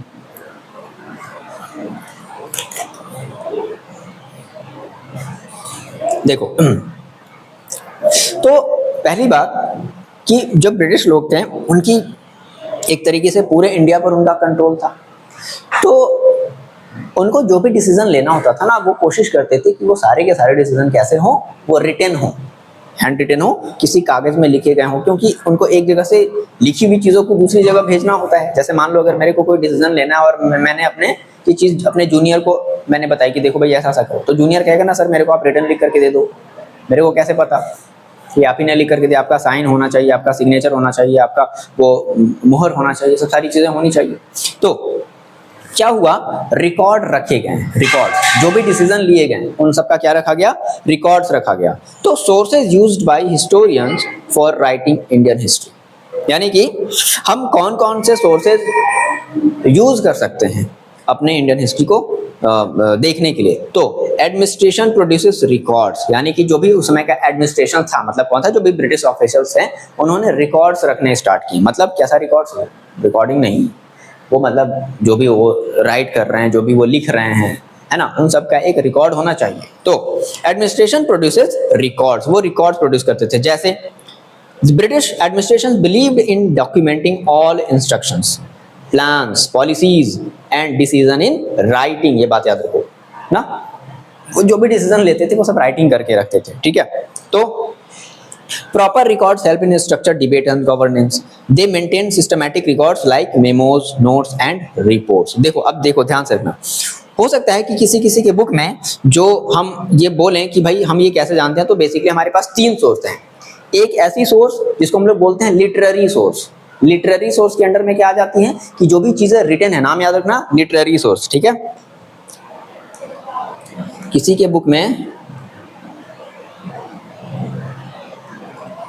ये हो सकता है, लिटरेरी सोर्स के अंडर में क्या आ जाएंगी, जो भी चीजें रिटन है। जैसे कि एग्जांपल ऑफ देखो, रिपोर्ट्स, एक रिपोर्ट छपा था, क्या छपा था, reports to the home department, मतलब 1946 में 1946 mutiny in the Royal Navy. मतलब ये क्या बता रहा है कि 1946 में एक म्यूटिनी हुई, म्यूटिनी मतलब एक विद्रोह हुआ। कौन किया? जो इंडिया के जो सैनिक थे। इंडिया के सैनिक मतलब किसमें? देखो ऐसा नहीं है कि जो ब्रिटिश वाले थे ना, वो इंडिया के लोगों को भी अपने पुलिस में रखते थे, अपने आर्मी में रखते थे। तो जो भी इंडियन लोग, जो भी ब्रिटिश के पुलिस में थे, उन्होंने विद्रोह कर दिया। ठीक है, तो ये कहाँ, ये रॉयल इंडियन नेवी की बात है। तो 1946 में हुआ म्यूटिनी, ब्रोक, म्यूटिनी मतलब विद्रोह हुआ। विद्रोह मतलब कि नहीं, मैं ऐसा नहीं करूंगा, मैं ऐसा नहीं करूंगा, that is something which among the sailors of the Royal Indian Navy reports from different dockyard were sent to the home. ये मैं क्या बता रहा हूँ, ये क्या बताया जा रहा है कि देखो ऐसा हुआ, तो वहां रिपोर्ट तैयार किया, देखो 1946 में एक ऐसा म्यूटिनी हुआ जिसमें लोगों ने ऐसा ऐसा किया, ऐसा ऐसा किया, ऐसा ऐसा, है ना। अब ये चीज भेज दी गई होम डिपार्टमेंट, मतलब जो हेड है कि देखो भाई पता समझो ये चीजें हो रही हैं। अब आपको 1946 समझ रहे हो, मतलब बहुत जल्दी इंडिया क्या होने वाली, इंडिपेंडेंट होने वाली है। तो ये रिपोर्ट्स भेजेगा कि देखो यार यहाँ के लोग तो इतने ज्यादा उत्पाती हो गए हैं, हम सब ये सब फालतू का काम कर रहे हैं, है ना। इसी तरीके से एक और कहाँ हुआ, बॉम्बे में हुआ। तो बॉम्बे में क्या हुआ, तो बॉम्बे में जो हुआ म्यूटनी, तो उसमें क्या रिपोर्ट बनाया गया कि ठीक है देखो म्यूटनी हुई, लेकिन the army to control of ships, लेकिन जो हमारी ब्रिटिश आर्मी है वो उन्होंने ठीक है सिचुएशन को संभाल लिया है, ठीक है। By Royal Navy ships stayed outside the harbour, ये बात उन्होंने लिख करके भेजी। तो इसकी वजह से हम लोग जान पा रहे हैं कि क्या क्या हुआ था। दूसरा, कराची में क्या हुआ, 301 म्यूटिनियर्स, मतलब कि जो विद्रोही थे वो क्या हुए, वर under surveillance and अरेस्ट्स were planned. देखो क्या हुआ है कि 301 विद्रोही हैं जो घूम रहे हैं और हम उनको अब अरेस्ट करने की प्लानिंग बना रहे हैं, ये लिख करके होम डिपार्टमेंट को भेज दिया गया।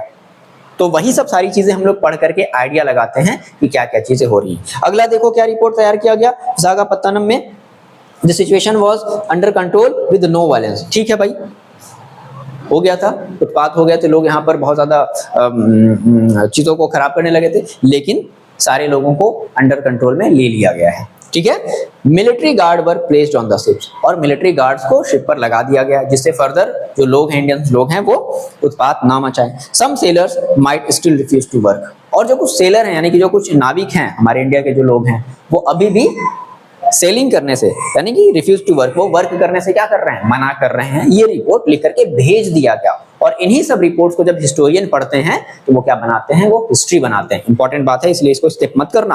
ओके, तो ये इस तरीके से क्या हुआ, रिपोर्ट बनाया गया, और हमें आज जो हिस्टोरियंस है उन्होंने इसकी स्टडी करी और हमें ये सब सारी बातें पता चली। देखो वो फिर क्या करते थे, वो अपने सारे रिकॉर्ड्स को रखते थे एक जगह, रिकॉर्ड कीपिंग सिस्टम। इसमें क्या होता था, important documents stored in the record rooms at, कहाँ, याद रखना इंपॉर्टेंट है ये, कहाँ स्टोर किए जाते थे, तो एडमिनिस्ट्रेटिव ऑफिसेज में, जैसे कि विलेज तहसीलदार ऑफिस, या फिर कलेक्ट्रेट ऑफ कमिश्नर्स ऑफिस, या सेक्रेटरीट एंड लॉ कोर्ट्स में ये सब सारी चीजें स्टोर करके रखी जाती थी। जो भी रिपोर्ट्स बनते थे, जो भी चीजें डिसीजन ली जाती थी, जो भी उन डिसीजन के थ्रू जो भी राइट किया जाता था, वो सब सारी की सारी बातें सब स्टोर करके रखी जाती थी। कहाँ स्टोर करके रखी जाती थी, ये पहला, दूसरा, तीसरा, और ये चौथा, और ये पांचवा, 5 जगहों पर। उसके बाद पर्टिकुलर एक और चीज थी कि क्या बनाया गया, आर्काइव्स बनाए गए, एक स्पेशल इंस्टीट्यूशन बनाया गया, एक बड़ा सा आर्काइव बनाया गया, एक समझ लो कि एक बहुत बड़ा महल की तरह एक चीज बनाई गई, जिसमें डिसाइड किया गया कि सारी चीजों को अब हम लोग इसी में रखेंगे, ये ब्रिटिश वालों ने कहा, ठीक है। तो नेशनल आर्काइव ऑफ इंडिया 1920 में बनाया गया। कहाँ बनाया गया, इंडिया वॉज एस्टेब्लिश इन 1920, है ना, बिल्ट इन न्यू दिल्ली में बनाया गया, along with the national museum, और इसी में क्या रखा गया, उसी में नेशनल म्यूजियम भी बना दिया गया, ठीक है। The location was near the viceroy place, ये वही वायसराय है, यानी कि जो पहले गवर्नर जनरल हुआ करते थे ना, अब गवर्नर जनरल का नाम बदल करके क्या रख दिया गया, वायसराय रख दिया गया। Showing the importance of historical records in the British administration. और उस नेशनल आर्काइव्स मतलब एक ऐसी जगह जहां पर सारे रिकॉर्ड्स को रखे जाएंगे।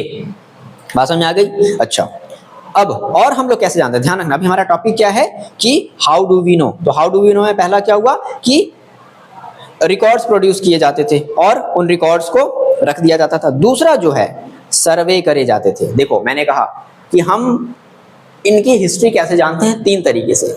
लिटरेरी सोर्स, यानी कि कुछ लिखी पढ़ी जाने वाली चीजें। दूसरा, सर्वे, क्या कराया जाए, सर्वे कराया जाए। तो देखो जो ब्रिटिश जो लोग थे वो क्या कराते थे, वो सर्वे कराते थे। तो सर्वे में क्या क्या कराते थे, मैपिंग एंड रेवेन्यू सर्वे, कि भाई पूरे कंट्री की रेवेन्यू कितनी है, पूरे कंट्री से हमें कितना रेवेन्यू आ रहा है, हर एक लोगों की क्या है आमदनी, क्या है कैसी है। Revenue system, revenue survey were done in the village to study land and farming, और केवल इनको अपना फायदा दिखता था। सर्वे कराने का मतलब, अच्छा ये ज्यादा कमा रहा है, इससे ज्यादा टैक्स लेंगे, अच्छा ये कम कमा रहा है, इससे भी ज्यादा टैक्स लेंगे, ठीक है। तो सर्वे कराने का इनका अपना अलग पर्पज होता था। ये नहीं कि ठीक है अगर कम कमा रहा है तो हम कुछ ऐसा करें जिससे ये और अर्निंग करने लगे, नहीं, ज्यादा कमा रहा है इस पर और टैक्स लगाओ, ठीक है। उसके बाद सेंसस ऑपरेशन। सेंसस ऑपरेशन में क्या हुआ भाई, पॉपुलेशन वगैरह, ठीक है, कि late 19th century population counts किए गए, जिसको हम लोग बोलते हैं सेंसस पॉपुलेशन, वर कंडक्टेड ओवर एवरी 10 ईयर्स, हर 10 साल में सेंसस जो है ऑपरेशन स्टार्ट हुआ। These give detail about the population in all provinces, जो भी उस समय के राज्य या प्रांत हुआ करते थे, including caste, religion and occupations, ठीक है, कि वो भाई किस कास्ट के हैं, उनका ऑक्यूपेशन क्या है। अगला अदर टाइप ऑफ सर्वे देखो क्या होता था, याद रखना इंपॉर्टेंट है। बोटैनिकल सर्वे यानी कि प्लांट के ऊपर ये सर्वे करते थे, जूलॉजिकल सर्वे एनिमल के ऊपर सर्वे करते थे, आर्कियोलॉजिकल सर्वे हिस्टोरिकल साइट्स, क्या क्या हिस्टोरिकल साइट्स उसके ऊपर सर्वे करते थे, और एंथ्रोपोलॉजिकल सर्वे यानी कि ह्यूमन सोसाइटीज के ऊपर भी ये क्या करते थे, सर्वे किया करते थे। और एक और था इंपॉर्टेंट फॉरेस्ट सर्वे, भाई यहीं से तो उनको सारे के सारे वो जंगल को काटे, पेड़ों को काट करके वो अपने देशों में लकड़ियों को भेजते थे, ठीक है, इंपॉर्टेंट चीज।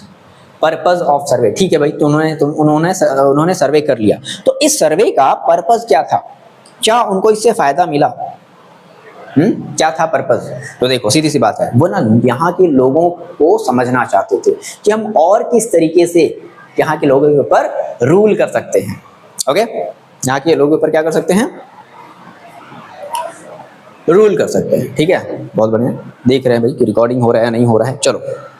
तो पर्पस ऑफ सर्वे क्या होता है कि वो इंफॉर्मेशन जानना चाहते थे, टोपोग्राफी मतलब लैंड का शेप कैसा है, ठीक है, सॉइल क्वालिटी कैसी है, प्लांट यानी कि फ्लोरा, यहाँ का फ्लोरा कैसा है, यहाँ का एनिमल यानी कि फौना कैसा है, और यहाँ की लोकल हिस्ट्रीज कैसी है, और यहाँ का क्रॉपिंग पैटर्न कैसा है, हम कैसे लोगों से ज्यादा जुड़ सकते हैं ताकि हमें और ज्यादा आसानी हो क्या करने में, रूल करने में, ठीक है।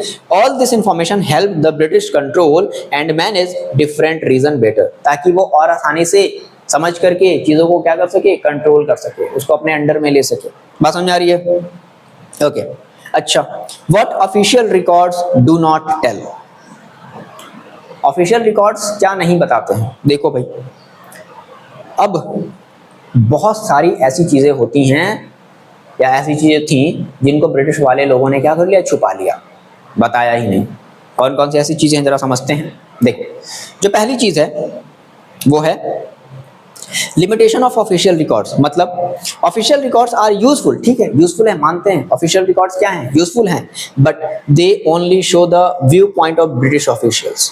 जैसे एग्जाम्पल के तौर पे जब ये रिपोर्ट भेजा गया होगा, क्या लगता है आपको कि जब ये रिपोर्ट भेजा गया होगा कि देखो भाई 301 म्यूटिनियर्स यानी कि विद्रोही हैं और वो अंडर सर्विलांस है, उनके ऊपर नजर बनाई गई है और उनको अरेस्ट करने का प्लान बना लिया गया है, तो ये तो अब वो अपने आप को सांत्वना दे रहे हैं ना कि नहीं देखो मैंने कंट्रोल कर लिया। लेकिन क्या ऐसा हुआ होगा, 300 से ज्यादा हुए होंगे और बहुत ज्यादा, सारे के सारे यार पूरी कंट्री उनके अगेंस्ट थी, जरा सोचो, इमेजिन करो, ठीक है, समझ में बात आ रही है। तो ये उनका, ये सब ऑफिशियल्स में नहीं बताए जाते थे, है ना, मतलब ऐसी बातें जो छुपा ली जाए, ऐसी बातें जो क्या कर ली जाए, छुपा ली जाए, ठीक है।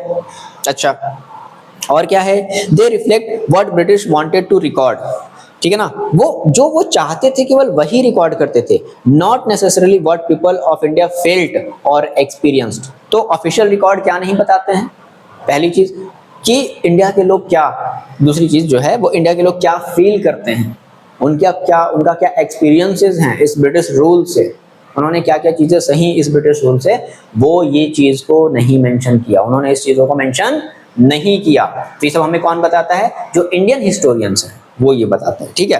अच्छा, नीड फॉर अदर सोर्सेस, तो फिर हमें कैसे पता चला, समझना बात को, हमें कैसे पता चला कि इंडिया के लोगों को इतना पेन था, इतना दर्द था, इतनी चीजें उन्होंने सही, ये बात हम हिस्टोरियंस को कैसे पता चली, या फिर हम लोग ये जो चीजें पढ़ रहे हैं हम ये कैसे पता चला कि इंडिया के लोगों को बहुत नीड थी, उनको बहुत ज्यादा मारा गया, पीटा गया, उनसे गुलामी कराई गई, ये हमें कैसे पता चला। तो समझो, प्रिंटेड मटेरियल एंड पहले इंक्लूडिंग डायरीज के थ्रू, ट्रैवल अकाउंट, जैसे मान लो आप इमेजिन करो आप इंडियन वो ब्रिटिश टाइमलाइन में चले जाओ और आपको डायरी लिखने का शौक है, आपने कोई एक इंसिडेंट देखा, अरे यार ऐसा हुआ, ये जलियांवाला बाग में ऐसा केयर हुआ, उसके बारे में आपने लिख दिया, फिर और कहीं गए, है ना, तो दैट मीन्स, तो ट्रैवल अकाउंट हुआ, ऑटोबायोग्राफीज जब पढ़ी गई तो उसमें लोगों को पता चला कि अच्छा ऐसा हुआ। पॉपुलर बुकलेट्स, उस समय भी इंडियन जो लोग थे वो बुकलेट्स को छापते थे, तो उस बुकलेट्स में लोगों को पता चला, ठीक है।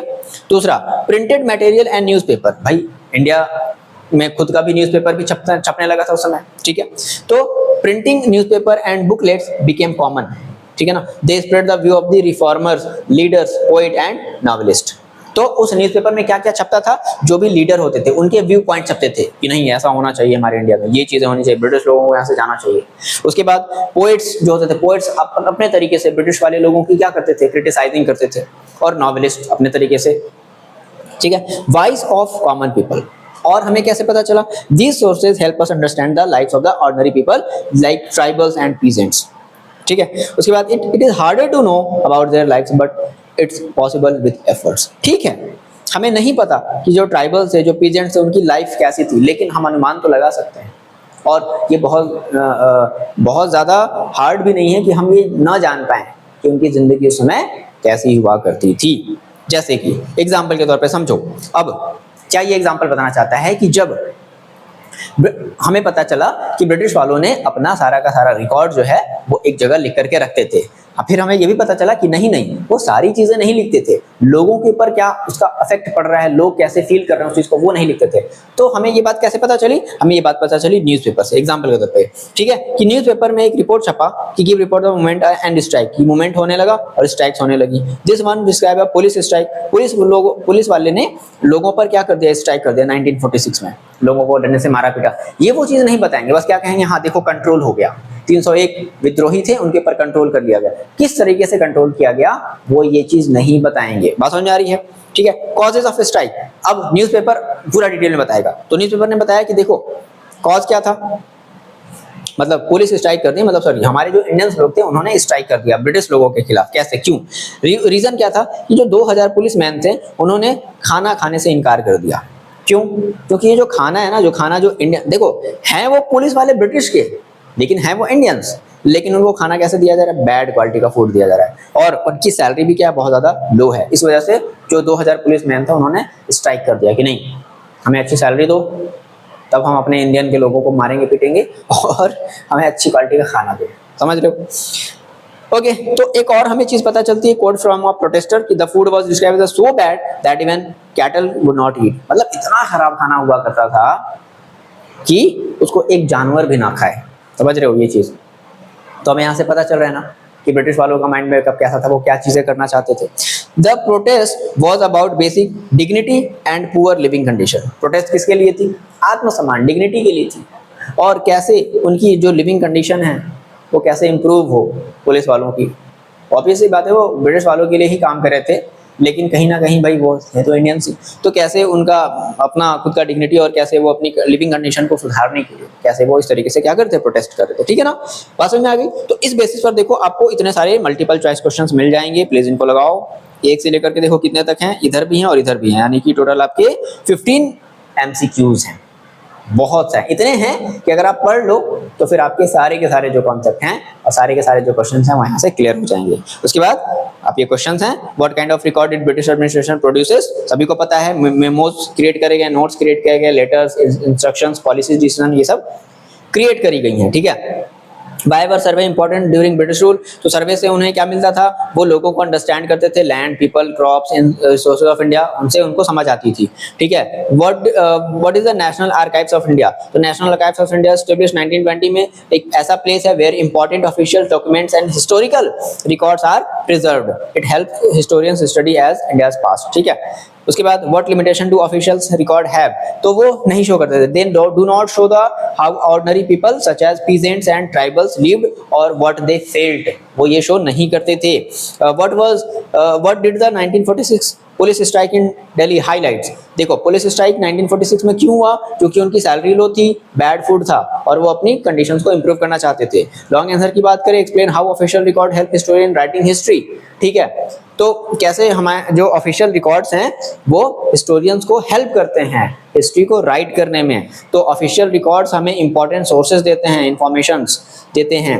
The British believe in documenting everything properly, क्योंकि ब्रिटिश लोग क्या करते थे, वो हर एक चीज को प्रॉपर्ली रखना चाहते थे। ठीक है। So they wrote down the instructions, reports, decision and letters. और कैसे हेल्प किया इन रिसोर्सेज ने, these records help historians understand what the British officials were thinking, क्या वो थिंक करते थे, प्लानिंग क्या करते थे।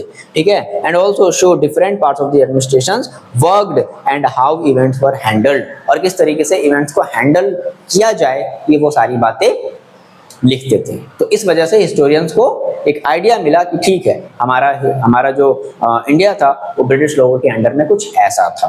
ओके, इस तरीके से आपको ये सारे क्वेश्चन है। एक बात और जरूर करना, बहुत इंपॉर्टेंट है, एनसीईआरटी के एक्सरसाइज मैंने इसमें देखो मेंशन कर दिया है, ये आपका क्वेश्चन है, ठीक है ना, और ये इसका इसी के नीचे मैंने आंसर भी दे दिया, ठीक है ना। आप खुद देखोगे जब जैसे आप क्वेश्चन पढ़ोगे ना, आप कहोगे सर ये तो मेरी चीजें क्लियर है। डिस्कस वाले में what is the problem with the predation of Indian history that James mill offer, पढ़ चुके हैं हम लोग कि क्या प्रॉब्लम थी। तो वो तो पहले हिंदू मुस्लिम और ब्रिटिश के बेसिस पर करता था, ठीक है। वो मानता था कि नहीं, इंडियन वाले तो जो है वो डार्कनेस में रहते थे बिफोर अराइविंग ब्रिटिश, ये सब सारी चीजें वो प्रॉब्लम है। Why did British preserve official documents, क्यों प्रिजर्व करते थे, क्योंकि वो सारी चीजें रिटर्न में लेते थे, ठीक है ना। Help in controlling the territory, ये सब सारी चीजें। ओके, तो ये सब सारी चीजें अच्छे से आप कर सकते हो। क्लियर है बात, कोई दिक्कत? लेट्स डू वाले में भी कर लेना, बहुत इंपॉर्टेंट है, कर ले रहे। ओके, आई होप ठीक है, ये चैप्टर है आपको अच्छे समझ में आया होगा, और आया तो प्लीज ये कमेंट कर दो कि सर बात मेरे को समझ में आई है, ठीक है। बहुत देखो ज़्यादा ये हैवी हमें नहीं बनाना है इन चैप्टर्स को, बहुत ईजी है। तो ऐसे ही करके हम सारे चैप्टर्स की भी क्या करेंगे, स्टडी करेंगे, और ऐसे ही जो आपको ये जो नोट्स दिखाई दे रहे हैं, हर एक चैप्टर के नोट्स भी आपको मिल जाएंगे। कहाँ मिलेंगे? डिस्क्रिप्शन बॉक्स में। चलो मिलते हैं नेक्स्ट वीडियो में, पढ़ाई करते रहो, तब तक के लिए अपना ख्याल रखो।